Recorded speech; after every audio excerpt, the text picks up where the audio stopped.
I would like to welcome my beautiful panelists. Come up to the stage, please. Warm applause.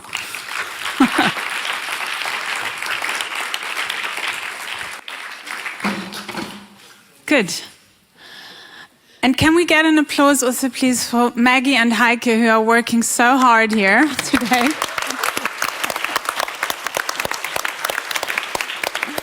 Thank you so much. Good, yeah, we have to stay hydrated. Okay, so I would like to introduce very briefly who the panelists are. So, first of all, we have here Anne Lamprou. Anne is trained in chemistry, and you're one of those rare creatures who have a degree in science and in social science. So natural science and chemistry, and then also in science and technology studies. Focused your PhD on regulation of toxic chemicals and nanomaterials. So I think you've come to the right place here. And Anne is a founding member of the Swiss NGO called Toxicfree Suisse, which is a small association based in Geneva that campaigns for Switzerland free of toxic chemicals. And I look forward to hearing from you in a moment. So welcome, Anne. Thank you for having me. You can clap if you want to. Actually quite nice to welcome the speakers. Good. So next to Anne, we have Tomas Hrasko. I hope I pronounced that name correct. We've known each other for quite a while now. I should say that properly now. Tomas is from the Czech Republic originally, but you've lived in Switzerland for how many years now? 10 years. 10 years, so you're almost Swiss. Tomas is a medical doctor. He's specialized in endocrinology. So you two have come to the right place. He works here in the Greater Zurich area at a clinic, and what he also is medical director of the International Advanced Training Program in Clinical Environmental Medicine. So I really look forward to hear your perspective on this issue as a medical doctor. So welcome, Tomas.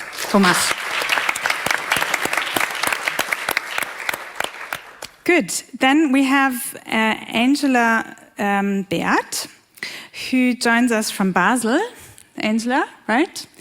Or Angela, I should say. No. Angela? Okay, Angela. Angela Bearth, right. She has a degree in social and health psychology from Zurich University, so our neighbors here, and a PhD in risk research. And you've been working in industry, you worked in marketing, then you worked at ETH Zurich in consumer behavior research, and we will talk about that a little bit later. And now you've been part of the Swiss Center for Applied Human Toxicology in Basel, where you do communications work, if I understand correctly. Great. So welcome, Angela. Angel. Okay, and then we have Petra Kunz, who is from one of the authorities, the same one like Esther, namely the Federal Office for the Environment, which we lovingly call FOEN in English. FOEN means hairdryer, so it's kind of funny for the German speakers. Petra is where on my list? Sorry, I should have printed this out. Just give me a sec. Here, you trained in ecotoxicology. I know you from your time working at ERWAG when you were in the Ecotox Center, together with several of our colleagues here today. You did your PhD actually in the NFP 50, so you're one of that cohort. And you focused on UV filters and their impacts on aquatic organisms. And now you work at the FOEN, the BAFO. You're looking at pesticides in the environment, and you're also involved in the OECD test guideline program and many, many more things. So welcome, Petra.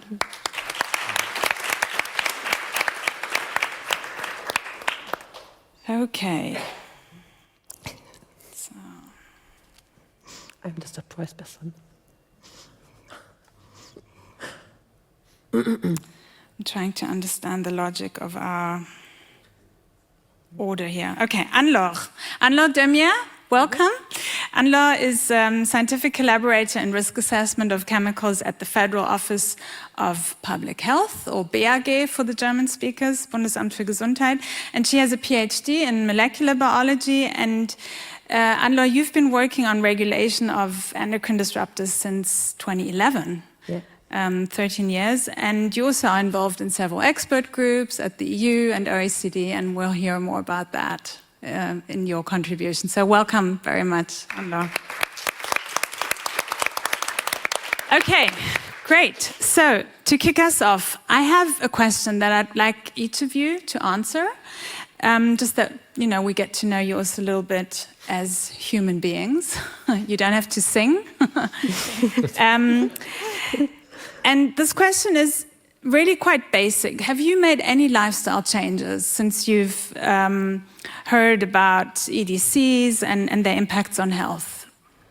And if so, why did you make these changes? Maybe we start with you, Anne-Laure. Okay, it was quite a long time ago, but I think I paid more attention to what chemicals I consumed in my daily life. And this was, of course, exacerbated during when I became pregnant afterwards. And the idea was really to be aware of what we are dealing with, what are we exposed as chemicals, and then, of course, endocrine disruptors. It was more an awareness of what is in our daily life. Yeah. So pregnancy almost seems to be like the entry drug to this issue. Yes, it's even more present now. That was more present at that time. Okay, great. And maybe I'll just stay with you, Anne-Laure, just to follow up with you. So the BAG, Federal Office of Public Health, you've recently launched a new website dedicated to EDCs, and you also have a brief information campaign to raise awareness on the topic among the Swiss population. So can you tell us why is this important, and what are the main messages that you would like to share with the Swiss citizens about EDCs? Yeah, the idea behind this website was really to give a reference for the people to explain what are EDCs, because we have now this new regulation that enters in force actually in Europe and in Switzerland too, and it means that people will soon see products and the etiquette. So it will be written may contain substance that may cause endocrine disruption, but many of them don't know what it is. And for us, it was very important that we gave the information to the whole Swiss population. We know that in the French-speaking part of Switzerland, there is a lot of things that are done, but it was also important to have information for the whole, the whole population, and also in German and Italian, where we provide correct information and information as simple as possible to understand this very complicated topic, and also give some tips what the people can do to reduce their exposure to these chemicals. So this is a labeling issue, but there's no regulation basically like in France. France has a regulation for informing people that there are endocrine disruptors. Switzerland does not have that. That's just because you see this popping up on the market, right? Yeah. It's really something we know that there is this gap, and there is this difference between the different speaking part of Switzerland, and we wanted really to solve this, and that's why we had this website. That's very interesting. We'll get to that because you're representing the French-speaking part, even though, as I understand, I think you don't speak French. I don't live. Yeah. Good. Okay. Petra, let's move to you. What are the personal changes you made after learning about EDCs? Yes, when I started as a PhD student in the NFP 50, and I worked with UV filters and fish, of course, I was very looking at these substances, and then decided not to use the normal sunscreens anymore, but go use mineral ones or use less, and only after I took a bath. And also, I think with regard to nutrition and everything, I don't try not to use too much processed foods, not too much plastic, if possible, not biofood, how you call it, or organic foods, things like this. That's interesting because you're actually working on pesticides, right? So that's part of your role at the FOEN, the BAFU. What is FOEN actually doing to protect the environment from EDCs? I think FOEN and the whole, so the, also Bearth, we work together. So I think that there are several things which have changed in the last years or decade perhaps. So with regard to pesticides, one thing is that since 2018 we have the criteria for the identification of endocrine disruptors. This is for pesticides and biocides. That's a EU regulation, which is also done in Switzerland, where it is mandatory to identify or make an ED assessment for all existing pesticides and also new active substances which come to the market.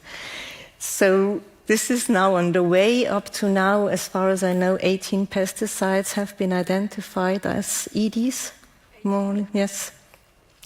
For some of them, this is already official. For some of them, this is still in the pipeline in the EU. So Switzerland is following this. Then what we also have in Switzerland is this action plan on pesticides. So this deals with the reduction of pesticides, and the idea is that by 2027, the use of pesticides should be reduced by 50% compared to 2013 to 15. So maybe just a quick follow-up or two follow-ups. Does Switzerland plan to implement any decisions made by the EU? Yeah, we are. You are, okay. Yeah. And when you say you want to reduce the use of pesticides, is that by volume, or maybe what one could also do is toxicity equivalence? Is that an approach? No, I think the overreaching thing is by volume. That's a good point, because it's, you don't reduce toxicity necessarily if you reduce volume. You can have more toxic pesticides, right, exactly. and less volume. Yeah. But there is also now, this is not really my expertise, but they started now to use these environmental quality standards, and they do monitoring in Switzerland of several pesticides, and if these environmental quality standards are exceeded, then this will have consequences, and ideally then the authorization would have to be removed for these active substances, if it's not possible to reduce the risk somehow or to minimize the use, things like that. Okay, thanks. Great. Angela, I'd like to hear from you next, what personal measures you've taken after learning about the toxicity of EDCs, if any. Yeah. I think I'll take a little bit of a different approach to the question, since I'm not a toxicologist, haven't studied chemistry, but I've studied psychology. So I'm frequently interested in how people handle risks. I'm a risk researcher, and usually it's not just one risk that we're confronted with. So same for me to bring it back on the personal level. I'm confronted with very different sources that tell me that something's risky for me. So I have to find almost like an intuitive risk manager role for myself in my life. And all of these different risks vying for my attention, some things I delegate. So in my case, I haven't changed all that much, apart from the things that seem to make sense to me, like not scratch around in my non-stick pan. And the rest is sort of my trust in the people that are responsible for handling these risks, that can maybe judge this better than I can. Okay, great, thanks.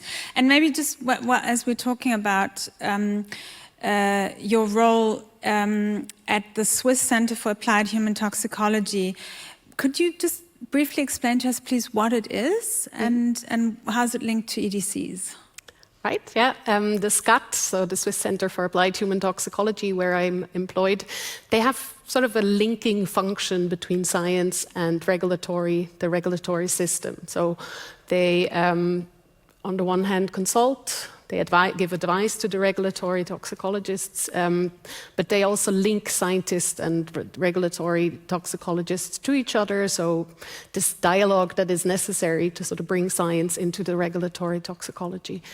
And I have I'm a bit of the exotic one out. I'm not a toxicologist, so I'm there to a small percent to sort of help out with risk communication. How do you communicate to the public? How do you communicate from risk assessor to risk manager and vice versa? Yeah. Great, thank you so much. Tomas, I know you've made a lot of changes in your life, right? Do you want to share some things you've done to protect your health and your family's health? Yeah, thank you very much for this amazing question that really goes to the heart of my activity. Just to show you the point where I started realizing these things, it's like about 4 years ago. Even though I'm a medical doctor, I did a training in the medical science. After that, I was trained in the endocrinology. It's very special, but we doctors, even specialists, are not well equipped with these informations which were presented now at this symposium. And this was the time when I was trained in this clinical environmental medicine, which tells the people, the population, the individuals, what things could be dangerous for them on the health level. And this question could be answered in a very long way. It could take many hours. I would like to show you just on the general basis how I think about it. Actually, to question this thing, we co-founded, me and my wife, a project which is specialized for the coaching for population. And generally speaking, I just look at what I'm eating and putting in my mouth. Also everything, it's water, it's filtered. I look at the high quality bioproducts to reduce the amount of pesticides I'm consuming and also the other things which could be in it. Then what I breathe. Also we did changes in our house, in our flat. We are in line with so-called building biology. Also this is another point where we look around. And also what we look at, what we hear, everything which comes to our body, also through the skin, of course, also those products which we are using every day, me, my wife, my son.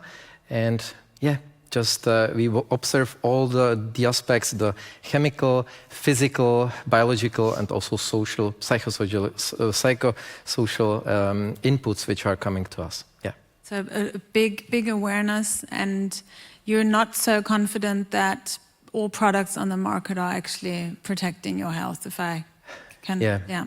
So we heard today from epidemiology, Leo's talk and others have alluded to this, that if you look at large population groups, we see associations, some point to being plausible causations for how chemicals can affect disease. But as a doctor, you don't work with large population groups, you work with individuals. So how do you determine causation for diseases? Is that even possible, or how do you go about that? Yeah, very nice. This is the thing which differs, which defines the environmental medicine, which is generally speaking on the population big level, and the so-called clinical environmental medicine, which is looking at the people, at the individuals. And this is also which is haunting me, interesting for me, because I was all the time interested in what is causing diseases in the population level. We could see as doctors there is really a huge explosion of chronic diseases in the last several decades. And this is not only because the population gets older, we see diseases coming earlier, we see decline in fertility on the global scale, we see much more people with oncological diseases, psychological issues, things which are connected with EPNEs, with eco, psycho, neuro, endocrine, immunology. And when you put these things, these statistical and epidemiological things together with the amount of toxicities which people are exposed to, then from my perspective, the best way is to take so-called precautionary principle, which is unfortunately not part of the classical toxicology on the population level. And this is what I think. When I see there is some kind of indication that this could be potentially dangerous for the patient, for the individual, I help him to find an alternative which helps him to lower the risk. Also, I come to the point from the precautionary principle. This is my philosophy. Great, thanks, Tomas. Thanks a lot. Very clear. Good, Anna. What are the steps you've taken to protect your health and your family, and why? Yeah, not on that level, but very close. What I did is I go always for less is more. I don't use, for example, cosmetics. I don't trust anything. I use so little as possible. And always I try to find something with less ingredient. The less ingredients has or more natural it is, I choose that. And I try not to use at all. I mean, that's difficult, I know, for a lot of people, but that's what I do. Also at home, I use always glass containers for everything.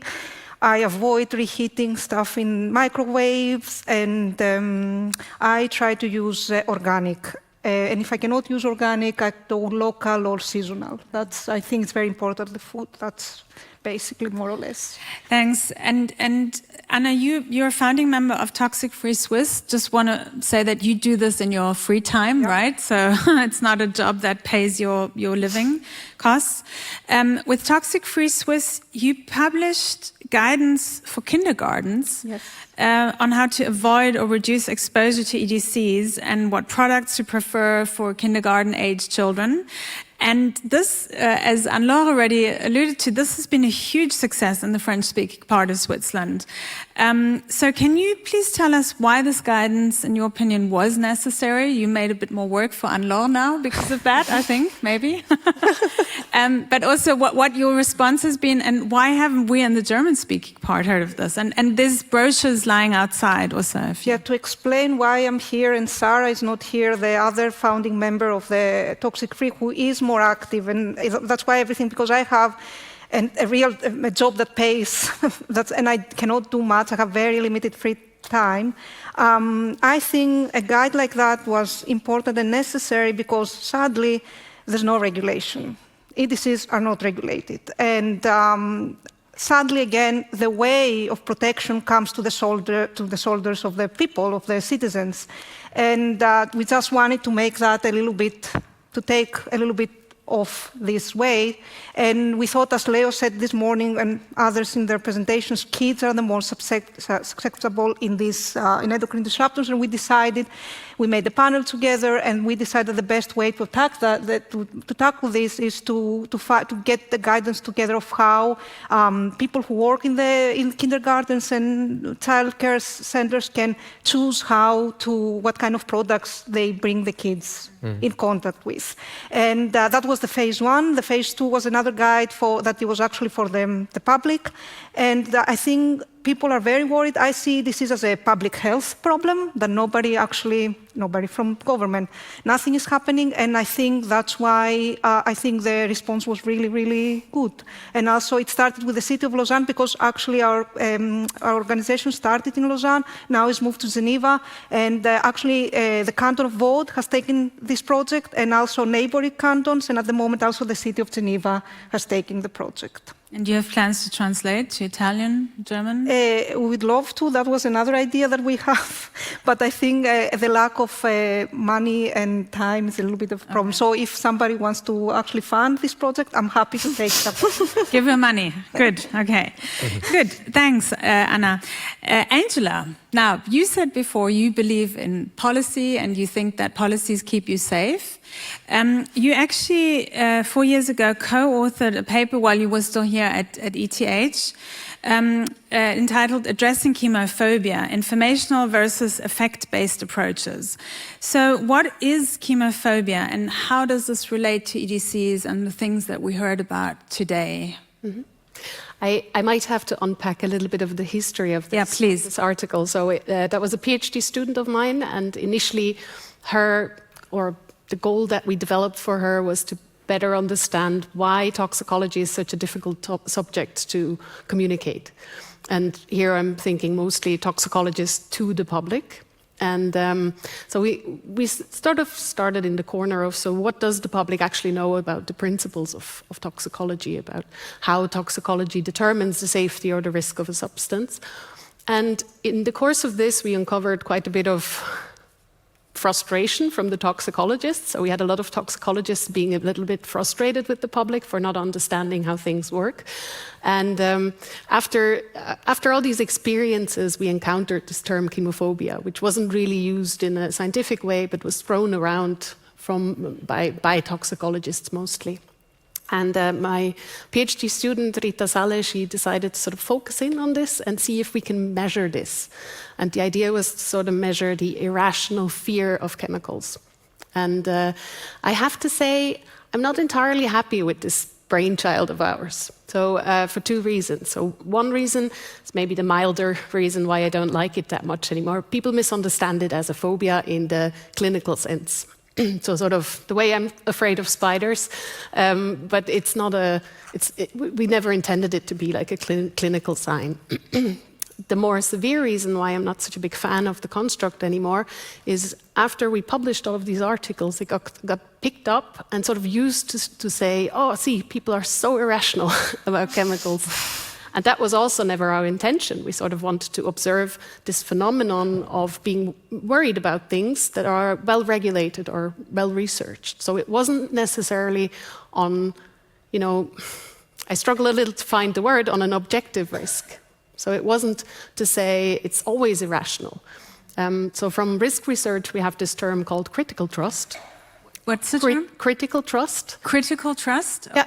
So what you don't want in your public, in a society, is that you distrust anything the government does. But what you also don't want is complete confidence and blind trust. So critical trust is something in between that sort of looks at what kind of abilities do the people have that judge my risks, and what kind of values do they have? Do they match with mine? And what does that mean for my view of a risk? And I think, so in hindsight, chemophobia has a little bit of a risk to make the communication even harder. So to make the communication even harder. It makes it harder, yeah. Like one of the principles of risk communication is if the person communicating thinks the other person is being silly or irrational, that's not really going to help. Yeah. Yep. Wow. Yeah. Thanks for that explanation. That's very helpful. Now, you mentioned the principles of toxicology. Today we heard a lot about the principles of endocrine disruption. And one of those principles, as it's been said a few times, is that endocrine disruptors have this phenomenon, or sometimes this phenomenon of having non-monotonic dose response. And this is, of course, a big challenge for classical risk assessment, right? For toxicology, risk assessment. And Anne-Laure, maybe for you, in 2021, actually, the European Food Safety Authority, EFSA, published a scientific opinion on this phenomenon of non-monotonic dose response. And maybe you could just tell us briefly what the conclusion was there and how this scientific opinion informs your work at the Swiss Federal Office for Public Health. Yeah, of course. It was not a new topic for us because it was a discussion for a long time ago on EDCs, but they were confirmed that this non-monotonic dose response exists.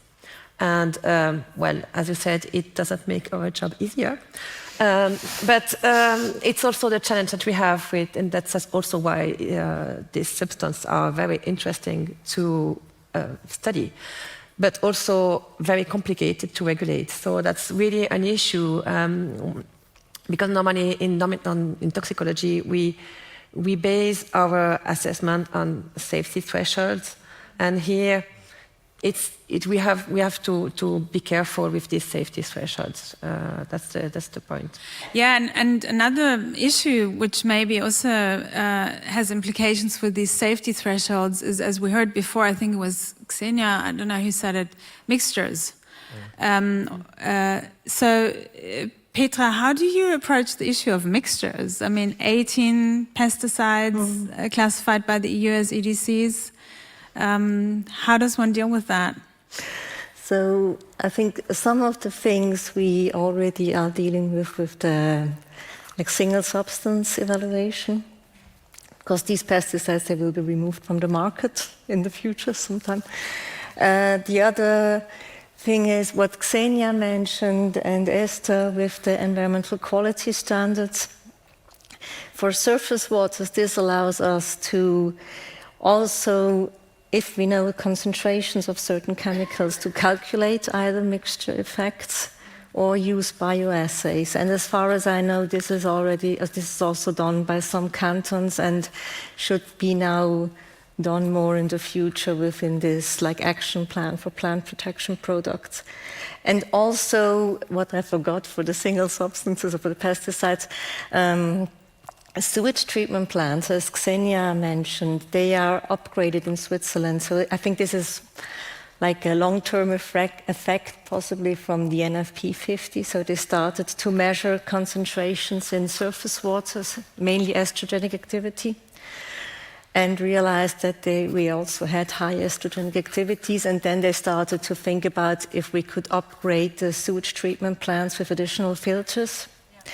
And there were several projects on this. And what they saw is if they use, I think it's sand filters and ozonation and also carbon filters, that it is possible to reduce more than 95% of estrogenic activity. And this is, of course, wonderful for mixtures. And that's from pharmaceutical use of estrogens, right? Also this is the mixture of everything you have in the surface waters. Yeah, okay. And so the sewage treatment plants will be upgraded, I think, until 2040. 170 of 700 sewage treatment plants should be upgraded in Switzerland. And this will lead, they say, to 17% more pure or purer water or effluent. Thanks. So I'm looking at you now in the audience. Do you have any burning questions? Anything you would like to ask our panelists? Maybe I'll let you think about that a little bit more. Tomas, when you teach medical doctors in environmental medicine, what are some of the most surprising responses you get from them? What issues surprise them the most? Is it EDCs in buildings or in cosmetics, or maybe can you share some insights there? What the biggest learnings are? Okay. Yes, so I have both two roles. One is to teach doctors in this field and also help people, the individuals with this interesting field. Not only chemicals, but the whole clinical environmental medicine. This is surprising for me all the time is the absence of information the doctors and the people has on this issue. Even such a huge work which was done on the side of science. Also some journals are also talking a little bit more about it. But this is the thing, the unawareness. I was in Luzern several weeks ago with students in the 6th year, and I raised this question: what do you know about endocrine disruptive compounds or on these things? There were 50 people in the room, and only 2 raised their hands in the last year in the medical studies. They had never heard the term? Never heard about it, or very little, very, very little, which is very, very frustrating for you.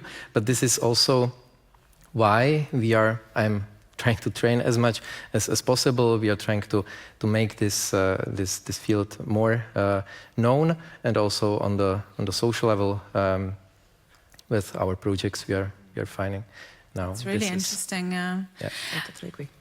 Go ahead. I totally agree. That's really the point. Yeah.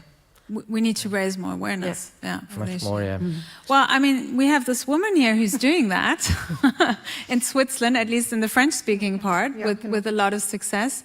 Anna, how are you collaborating with NGOs in Switzerland that work on plastic, for example? I know we've got some colleagues here from Ocean Care, Fabian and Evuta over there. consumer organizations, but maybe also outside of Switzerland? Is there coordination? At the moment, as far as I know, no. But we're hoping that we had the last 2 years haven't been working very actively on the issue. I have to say 2023 was, no, 1 year I would say, was the second phase of our project, and we try to work more. The problem is that we do it completely, we are completely a civil society on the base. We're 2 people, 3. And then it's very, very difficult to, we really like to collaborate because we are the only ones we are focusing explicitly on endocrine disruptors. And I think it would help a lot that we would internally work with other people that they do work on plastics and in other chemical issues, so good. Environmental. So Anna's phone number is 079. She'll tell you the rest later. Okay, what are the questions? Tom, go ahead, please. Tom Zeller, University of Massachusetts. The National Institute of Environmental Health Science has a new strategic plan that emphasizes precision environmental health. So there's a big debate among people that I know about what this means. And so from a clinical point of view, of course you want it to be individualized and smart. From a public health point of view, this feels like pushing the responsibility for adverse health outcomes to the individual and the population rather than to have regulations that can affect the population. Just some thoughts from... Can I say something on that? I think there's no interest in regulation from the governments or regulatory agencies because everybody says here about well-researched. They are well-researched. It doesn't mean they're well-regulated. I learned that the hard way. And, I mean, it's going to take so long, nothing's going to happen, and it's really sad. It's really sad because it's an important issue, and we're going to see the results. We're seeing it. I mean, yeah, that's what I believe. Sorry. You want to respond? I just... Well, we're here to debate, so... Sorry. As responsible for the human health, we are already on. We know the regulation of EDC. It's a serpent de mer. It's an endless snake. I would say it takes very long time. But we are on the right way now with the regulation we have in. The European Union is very active and very innovative on this field. And Switzerland, we participate also to the discussions. We are in experts group. We are not in the EU, but we are participating to the discussions. We are taking the regulations afterwards. So we are on the same way than the EU. So we have actually the REACH regulation, which says endocrine disruptors are no more considered as substances of very high concern. We have the classification and labeling regulation, which have with the new hazard classes, endocrine disruption in human health and in the environment. So we are really, I think we are really on the right way. We are also regulating the known endocrine disruptors have already been well regulated, restricted, banned in some cases. We have some products where there is no more these substances, but of course it takes time, and we agree that it needs time, and we just make the people aware that if they want, they can make some actions to make a little more and help us, so help them already, I would say, and in reducing the exposure to chemicals. The idea is not to put the whole weight on the shoulders of the people, but just to give them some small tips. They can do something more and more rapidly. So thanks, Anne-Laure, for that. Tomas, if you could do magic like Pantau. Some people remember Pantau. It was a Czech kids cartoon. I'm very old. If you could do magic, what would you do in terms of regulation? What would you like Jane, I have to be honest, I'm really amazed that you are maybe reading my ideas, because this is exactly what I wanted to say. If I could have a magical stick and to do something, I would put the biggest brains, and here in the room are sitting very, very intelligent scientists and people who know a lot of things about endocrine disruptors. There are other scientists which are also in the field of environmental health, and they know so much about toxicology, about the health supporting and health damaging effects of things which are surrounding us. If those people could come together to the place where the things are regulated for the whole world, because we are speaking here on the society level, on the European level, Switzerland, I come from Czechia and so on, but if I could take these people to the highest levels where really the things are discussed for the whole planet, this would be the thing which could totally make a lot of work of you who are hunting the links between substances which are still and will be maybe several hundred years in the nature, if they really are making some damage to nature people, and then it takes several years, sometimes 20, 30 years to ban them, and the industry is typically very advanced and much forward in front of you. This would be a very nice work. Maybe my work would not be necessary, your work maybe not too, and we could live, and also the animals, plants and everything, in a very nice nature. This would be my wish if I could do this. Yeah. Good. Well, we'll make it happen. Pete, you wanted to? Sorry for talking so much. Pete Myers, Environmental Health Sciences, Carnegie Mellon University. I became convinced years ago that the United States was in the Jurassic and going to remain in the Jurassic with respect to regulations. So I began to focus my attention on the chemical strategy for sustainability advanced by the European Council. And for the last dozen years, I've helped the Endocrine Society organize endocrinologists to brief policymakers in Brussels and in member states about the importance of endocrine disruption for people's health. And it's had a real effect. If you look at the language in the Chemical Strategy for Sustainability, it now reflects absolutely the need to use endocrine science to guide toxicology in the European Union. And here's my prediction. So I actually had the chance to lecture in Uppsala about this in November last year. And I just described the chemical strategy as the 21st century version of the Magna Carta.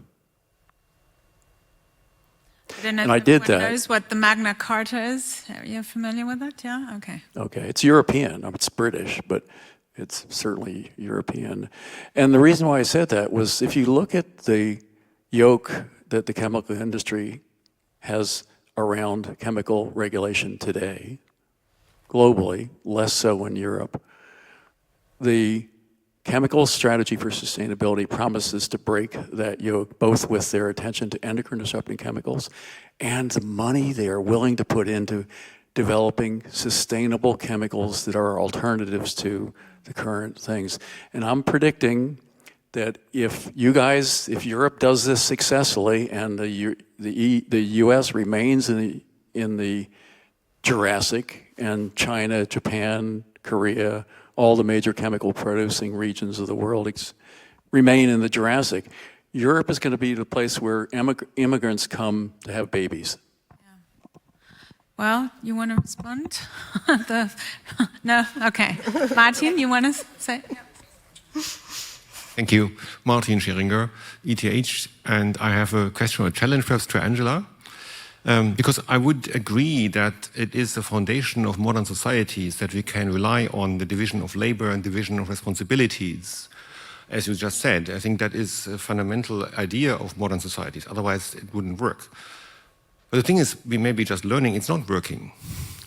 Because what I wanted to raise is the case of PFAS. PFAS, you have seen that certainly in Switzerland there was 2 months ago, meat had to be taken from the market because levels in PFAS were too high. And of course, this should not have happened if that system worked. And we have then learned from the authorities that somehow PFAS have slipped the attention for many, many years even. They are sitting everywhere. I guess many people in the room know this. They're sitting in soils, in water, in food.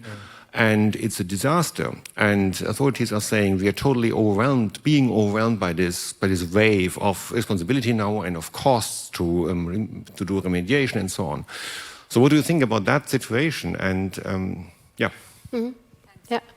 I was listening to everything you were saying, all of you, in the last few minutes, and I'd just like to bring in a different perspective a little bit from risk research. So in risk research, the term systemic risk is being used quite a lot lately.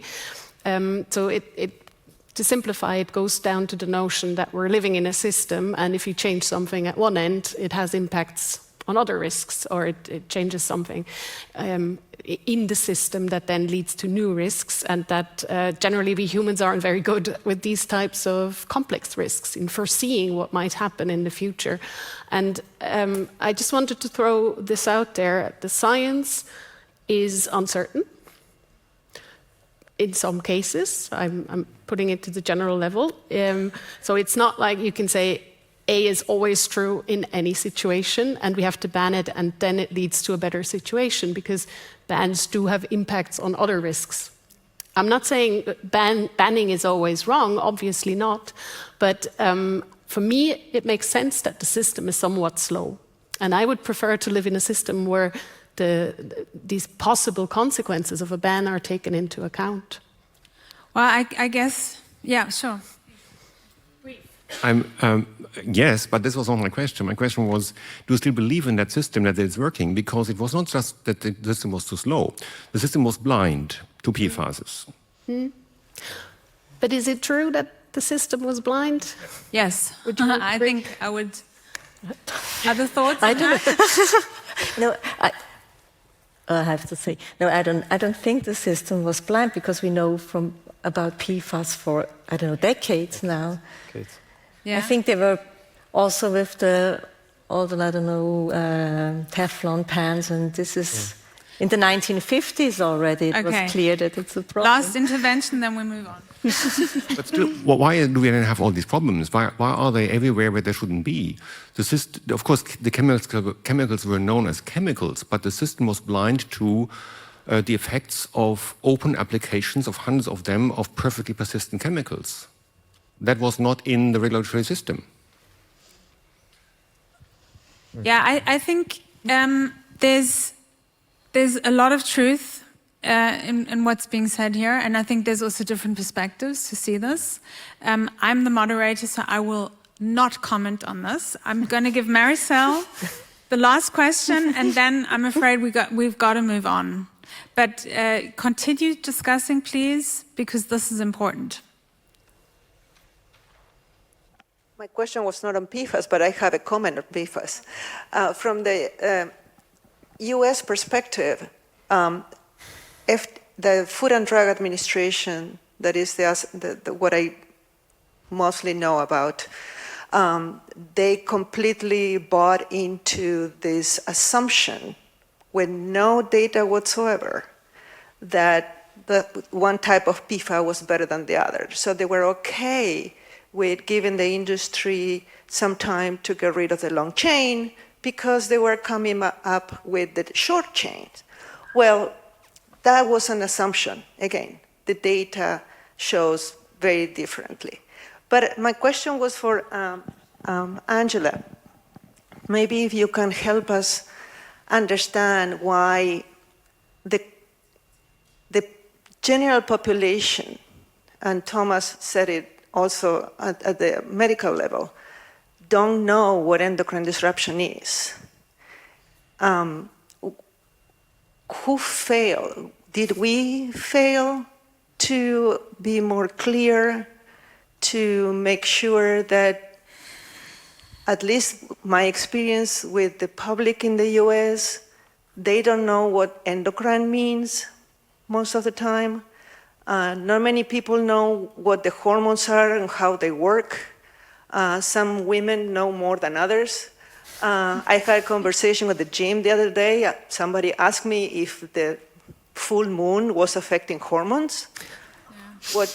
Just to give you an example of the level of expectations that we as scientists thought how easy this would be for the people to understand and to support any potential additional regulations or limitations in uses of certain chemicals that are known with high confidence have these bad effects due to interference with the hormone system. So if you can help us understand, do a little bit of a brainstorming with us, probably. It is, yeah. Thanks, Marissa. Quick answer from you, please. Not a big mental dump, please. Oh, yes, that's a big Pandora's box. I'll try to keep it short. I would like to differentiate between awareness and knowledge. Being aware that something is there might potentially be a risk to me. That goes back to what I said before with us being intuitive risk managers. So we have a whole room full of people caring about EDCs. There's a different, I bet there's a different symposium at the moment on some other risk that we should care about. So we're a little bit selective in what we pay attention to. And knowledge is knowing what it means for me, knowing what it is, knowing where it comes from, knowing who's responsible for it. And that needs a little bit more motivation, resources to actually look into. And that only happens when when there's a moment, like being pregnant or having children. Yeah, so I guess the question is, how do we get people to care about EDCs, right? Okay, I know there's a lot more questions in the room. I urge you to keep those questions and discuss them over the apéro, which is a beautiful Swiss tradition, because these are important conversations, and I feel like we're just scratching the surface. I also feel like there's very different perspectives here, which is good. So please talk to each other and discuss it. I want each and every one of you, please, to give me a very quick answer now. What are your wishes to science and to the EDC researchers here in the room? What data, what information, knowledge would help you to do your job better? Anne-Laure, we start with you. Okay. My wish would be to get more information on the alternative substances. Alternatives? Yes. Great. Really. Thanks. It's really a need that we Petra? have. Can I give two answers? So my wish would be, one thing is to have more scientists do research on developing new test systems, also with NAMs and integrated testing strategies, that we have tests we can use to regulate chemicals and even better tests than we have now. And the other thing, I think with the PFAS, this was a little bit a misunderstanding.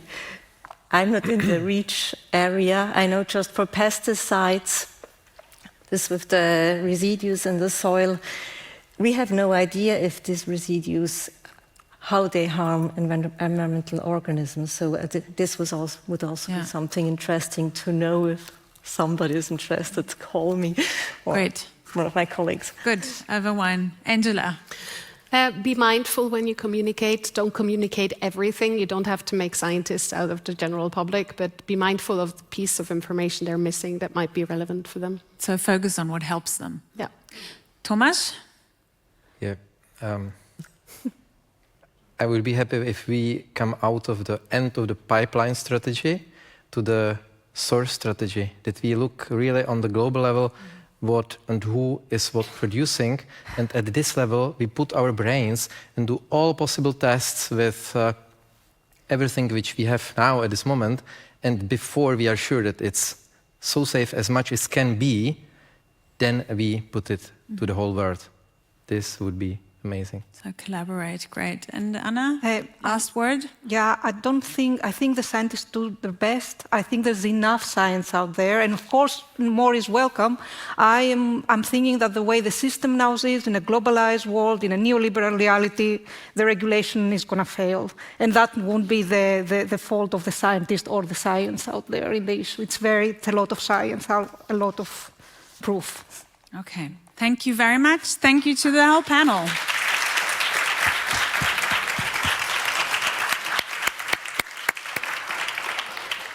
Good. So now it's brief time for me to give you my conclusions before I hand over to Georg, before we have the three ladies there who are going to come back and share their beautiful voices with us again. What I take from this day, so communication is key. As I said before, how do we get more people to care? I think that's something that we need to seriously think about. I also think that time is an issue. First of all, in the sense of how long does it take from scientific evidence to policy action and to changes in society, which is important. But also when we think about plastics, plastics make sense economically because they help businesses and they help consumers save time. If you think about it, plastics that are single-use in the hospitals, they save time, labor time, which is labor costs, right? So that goes back to what you were saying, Tomas, that we need to look at this issue also systemically and not just kind of focus on symptoms, single symptoms of the larger challenge. And one thing that I often think is money makes the world go round the bend, right? So maybe we need to get more true cost accounting into the health impacts of EDCs and plastics, so that we speak the language of the system that is turning the world right now, and maybe not turning it in the best way. So there's more work to do. This issue is not dead. If you're interested in more science, please join us for the Gordon Research Conference, which is held every 2 years on environmental endocrine disruptors. The next one will be June 2026. Leah and I will be there because we're what are we, Leah? No, we're not chairs. We're vice chairs or something, deputy chairs. For 26, and then in 2028, we're going to be chairing it. So share your research with us on this, and we'd love to hear from you. Good. Thank you again. And with that, I'd like to hand over to Georg.